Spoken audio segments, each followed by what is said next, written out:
English গ্রামারের বা parts of স্পিচের একটি গুরুত্বপূর্ণ অংশ হলো অ্যাডজেক্টিভ। অ্যাডজেক্টিভ কাকে বলে?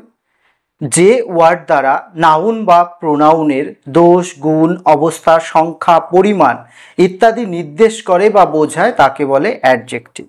যেমন রহিম ইজ এ গুড বয়, এখানে রহিম গুড বয়, তাহলে এই যে গুডটা হলো তার কি গুণ। যেমন I have a white pen in my hand, আমার হাতে একটা সাদা পেন আছে, পেনটা কেমন সাদা।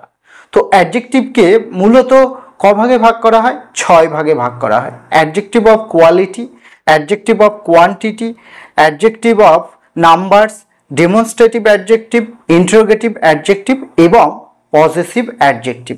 অ্যাডজেক্টিভ এবং অ্যাডজেক্টিভের এই 6 প্রকার নিয়ে একটা ডিটেলস ভিডিও রয়েছে আমাদের চ্যানেলে, যার লিঙ্ক রয়েছে নিচে, সেখান থেকে পুরো ভিডিওটা দেখে নিতে পারো এবং আমাদের এই চ্যানেলটিকে সাবস্ক্রাইব করো আরও এরকম এডুকেশনাল ভিডিও পাওয়ার জন্য।